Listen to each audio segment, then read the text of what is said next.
Warning: chemistry is extremely dangerous. It involves the use of highly corrosive chemicals, strong oxidizers, and noxious gases. Please do not attempt to recreate without the proper background, knowledge of all chemicals involved, and safety precautions. The first electrical three-color traffic light was invented in 1923 by a man named Garrett Morgan. The odds are if you're watching this video right now, you've seen a traffic light before. And if you drive, you see one every day and hopefully you stop when you're supposed to. But how was traffic controlled before electricity? They used a chemical traffic light like the one I'm going to show you. Invented by Joseph Traffic, a crossing guard would stand in the road and shake a flask, repeating this reaction over and over to control the traffic. Yeah, I just lied to you. This has never been used for traffic, and I don't have a clue who first discovered this reaction, but I bet I got some of you though, didn't I? The actual reaction is done using a dye known as indigo carmine, which is most commonly used in blue jeans. By using a strong base and a reducing agent, a reversible and repeatable redox reaction can be used to create a green, red, yellow sequence, which this reaction is aptly named for.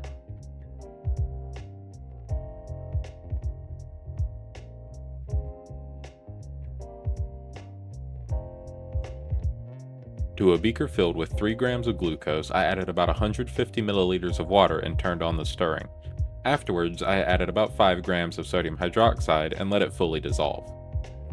Also sorta interesting, I noticed the glucose bottle I had was somewhere between like 3 and 4 decades old and was sealed the entire time. I actually felt kinda bad opening it, to be honest. After that completely dissolved, I took another beaker and filled it with 100 milliliters of water. I then added around 20 or 30 milligrams of the indigo carmine. The amount doesn't have to be super specific because if I overdo it, I can just add a bit of water, and if I don't add enough, I can always just add a little bit more. After it was mixed, I ran it through a coffee filter just to make sure there weren't any impurities in the solution since my dye was also really old, like 1991 old. Once that was filtered, all that was left to do was pour in the sodium hydroxide and sugar solution and just give it some time. The initial green color is formed because indigo carmine is pH sensitive. At a slightly lower pH it's a deep blue, and higher pHs ranging from 12 to 13 it's a deep yellow. Because it's a gradient, both colors exist at the same time, and around 11.5 you get this green color. It took a few minutes, but once the change started, the solution rapidly became a deep red color, followed quickly by a transition to yellow. It can then be shaken, which dissolves oxygen back into the mixture, starting the process back from green. If you shake it lightly, it goes from yellow to red, but you have to shake it pretty heavily to get it back from red to green. Also, apparently to some quote-unquote doctors out there, you should get tested if your pee looks like this, but I think that's just Big Pharma trying to scam me. This works because glucose is what's known as a reducing agent. When in contact with a base like sodium hydroxide, it becomes a glucoside anion and then gluconolactone. This frees 2 electrons which are readily donated to the indigo carmine, which reduce it and change its color.